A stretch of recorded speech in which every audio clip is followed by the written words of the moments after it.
महान दयालु पिता परमेश्वर, प्रभु यीशु मसीह के मधुर नाम से तेरे चरणों में आती हूँ। तुझसे विनती करती हूँ प्रभु, तेरा वचन बहुत गहरा है, मुझे समझ दे, बुद्धि दे कि उस पर बोल सकूँ। बाप आसमानी, मेरे मुंह के वचन और मेरे हृदय का ध्यान तुझे ग्रहण योग्य हो। आमीन।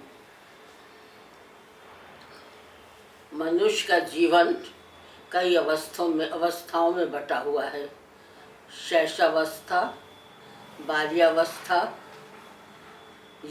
किशोरावस्था, युवावस्था, प्रौढ़ावस्था और वृद्धावस्था।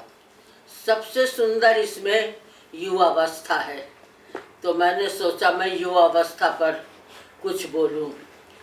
ये समय जो है सबसे सुंदर समय है युवावस्था। एक नया जीवन मनुष्य के जीवन में आरंभ होता है।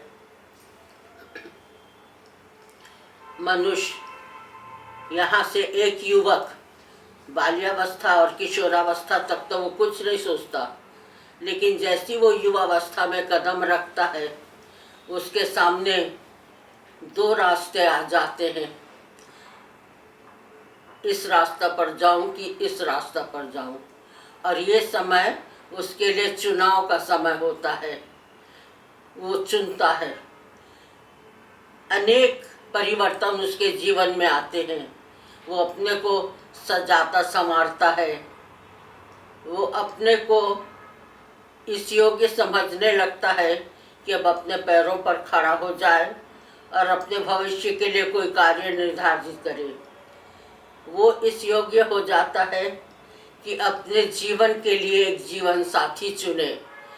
तो ये समय जो है युवावस्था का समय सबसे सुंदर समय है, और इसीलिए मैंने युवावस्था के विषय को चुना कि इस पर मैं दो शब्द बोल सकूं। युवावस्था जो है बहुत आकर्षक, लुभावना, सुहावना, सुंदर है, लेकिन बहुत खतरनाक अवस्था भी है।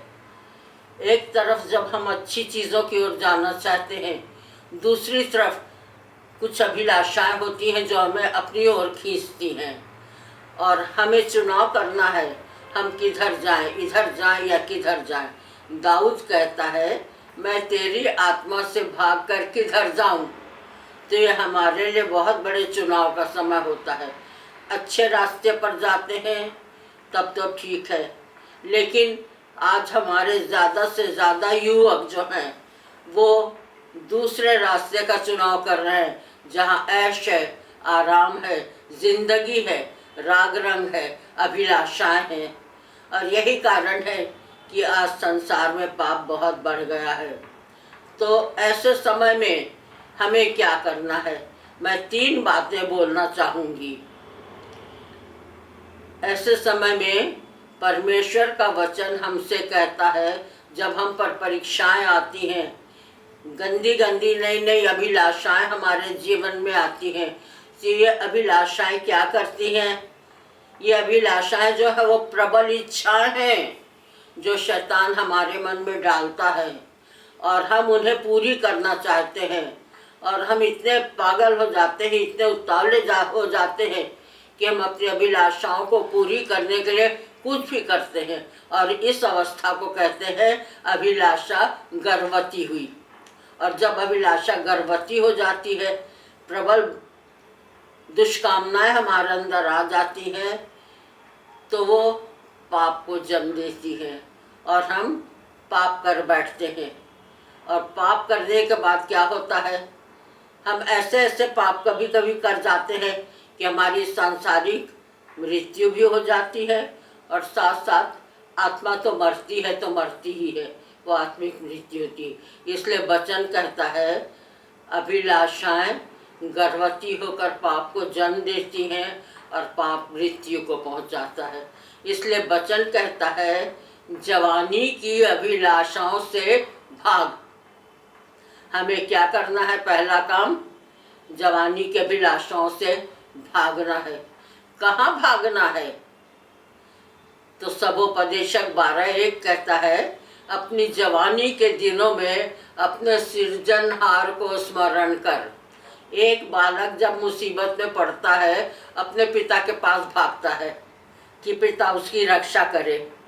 तो इसी तरह एक जवान को अपने सृजनहार को स्मरण करके उसके चरणों में जाना है। याकूब की पत्री में है, जब शैतान तुम्हें परेशान करे तो अपने आप को परमेश्वर के अधीन करो और शैतान का सामना करो। जिस तरह से प्रभु यीशु मसीह ने शैतान का सामना किया, हमारे जवानों को भी शैतान का सामना करना है परमेश्वर के अधीन होकर, तब शैतान उनके पास से भाग जाएगा। तो पहली बात है, जवानी की अभिलाषाओं से भाग, अपने सृजनहार को स्मरण कर इससे पहले की विपत्ति तुझ पर आए और तू परमेश्वर की शरण में ठिकाना पाएगा। परमेश्वर तुझे बचाएगा। दूसरी चीज हमें, पहली चीज तो है हमें भागना है, जवानी की अभिलाषाओं से भागना है, परमेश्वर के चरणों में आना है, परमेश्वर के अधीन अपने को करना है, उसकी इच्छा को पूछना है, उससे सामर्थ्य पाना है और शैतान का सामना करना है। तब शैतान भाग जाएगा, हमारी अभिलाषाएं समाप्त हो जाएंगी और हम जीवन पाएंगे, मृत्यु से बच जाएंगे। दूसरी चीज है परमेश्वर के वचन को अपने हृदय में रखना। और इसके लिए हमें क्या करना पड़ेगा? ऊपर से तो वचन हमारे दिमाग में नहीं उतरेगा, हमें बाइबिल का अध्ययन करना है, हमें बाइबिल पढ़ना है और उस वचन से हमें शिक्षा ग्रहण करना है और परमेश्वर के वचन को अपने हृदय में रखना है। मैंने तेरे वचन को अपने हृदय में रख छोड़ा है कि तेरे विरुद्ध पाप ना करूं। तो हमें परमेश्वर के वचन को अपने हृदय में रखना है और ये तभी संभव है जब हम वचन पे रात दिन ध्यान करते हैं।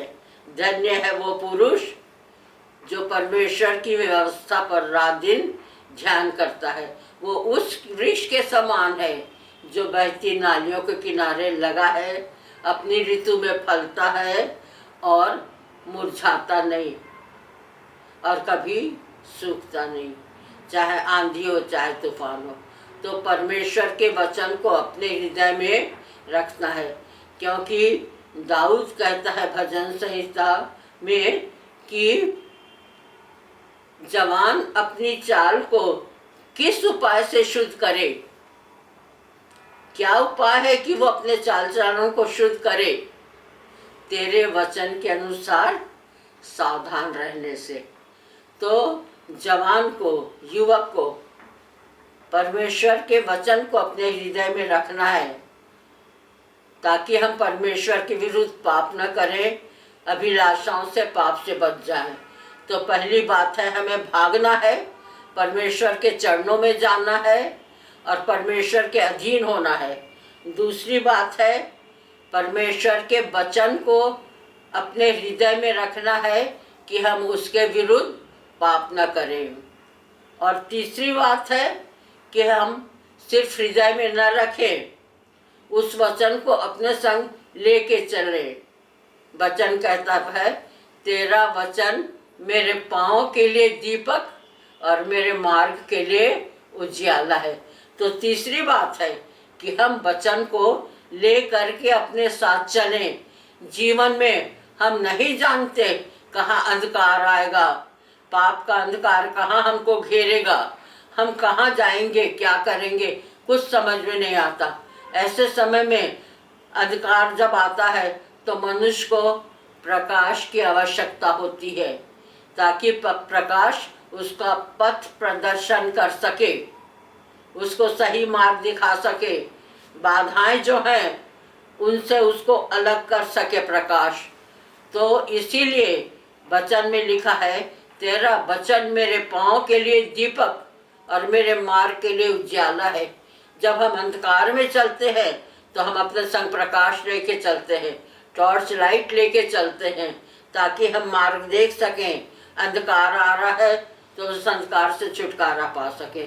उसी तरह जब पाप का अंधकार हमारे जीवन में आता है तो ये वचन रूपी ज्योति, ये वचन रूपी प्रकाश हमारा पथ प्रदर्शन करता है। तो तीसरी चीज़ है कि हम वचन को प्रकाश समझते हुए अपने साथ सदा रखें। और हम प्रकाश को अपने साथ कैसे रख सकते हैं? जब हमको वचन याद नहीं है, हम वचन पढ़ते नहीं, हम वचन सीखते नहीं, तो वचन हमारे साथ कैसे रहेगा, कैसे जाएगा, कैसे हमारी अगुवाई करेगा? तो सब बातों का, तीनों पॉइंट्स का सार यही है कि हमें वचन में लौलीन रहना है, वचन को थामे रहना है और वचन को पढ़ना है। और यही वचन हमारे लिए पथ प्रदर्शक होगा। हमें युवावस्था की अभिलाषाओं से, युवावस्था की दुष्कामनाओं से, परीक्षाओं से, परेशानियों से बचाएगा और हमारी युवावस्था और अधिक खूबसूरत हो जाएगी। लोग हमको देखेंगे और कहेंगे ये परमेश्वर के लोग हैं, कैसे ज्योतिमान हैं, कितने प्रकाशित हैं, कितने अच्छे जवान हैं।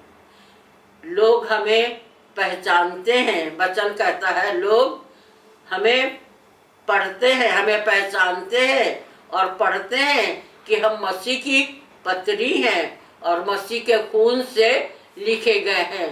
तो लोगों के बीच में हमारे युवाओं की एक विशेष पहचान हो, उनके जीवन से प्रकाश झलकता हो, उनके जीवन में वचन का प्रकाश हो, और तभी वो हर अभिलाषाओं से बचेंगे, उनका जीवन सफल होगा, परमेश्वर को ग्रहण होंगे, ग्रहण योग्य होंगे और परमेश्वर उनको फलाएगा, फुलाएगा, मृत्यु से बचाएगा और अनंत जीवन देगा। वो अनंत जीवन देगा। तो हमारे युवावस्था में हमें जवानी की अभिलाषाओं से भागना है, अपने को परमेश्वर के अधीन करना है, परमेश्वर के वचन को अपने हृदय में रखना है, हृदय में रखना है, ताकि जब परीक्षा आए तो हमें याद आ जाए, अरे परमेश्वर का वचन ऐसा कहता है, हमें भागना है, उसमें नहीं पड़ना है। और वचन को एक प्रकाश की तरह, एक दीपक की तरह अपने साथ लेकर चलना है, ताकि जहाँ आवश्यकता पड़े ये वचन हमारा मार्गदर्शन करे। हम परमेश्वर को धन्यवाद दें और हम अपने सब युवाओं के लिए प्रार्थना करते हैं कि ये तीन बातों को स्मरण करते हुए अपने जीवन में आगे बढ़ें, ताकि अनंत जीवन के वारिस हो सकें। हम चुन कर निकाले हुए लोग हैं, हम पहचाने जाते हैं, हम पढ़े जाते हैं, क्योंकि हम वो पत्री हैं जो प्रभु यीशु मसीह के खून से लिखे गए हैं। इसलिए हमें बहुत सावधान होना है। इस संसार में जलते हुए दीपकों की नाई हमें चलना है और परमेश्वर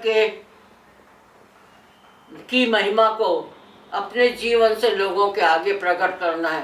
तभी हमारी युवावस्था सफल होगी और हम धन्य होंगे और परमेश्वर की महिमा कर सकेंगे और परमेश्वर का नाम रोशन कर सकेंगे। हम सब युवाओं को परमेश्वर के सामने रखते हैं, अपने सब युवाओं के लिए प्रार्थना करते हैं, ताकि वो जवानी की अभिलाषाओं में पड़ करके मृत्यु नहीं लेकिन अनंत जीवन को प्राप्त कर सके। परमेश्वर का धन्यवाद हो। परमेश्वर इस वचन पर आशीष दे। आमीन।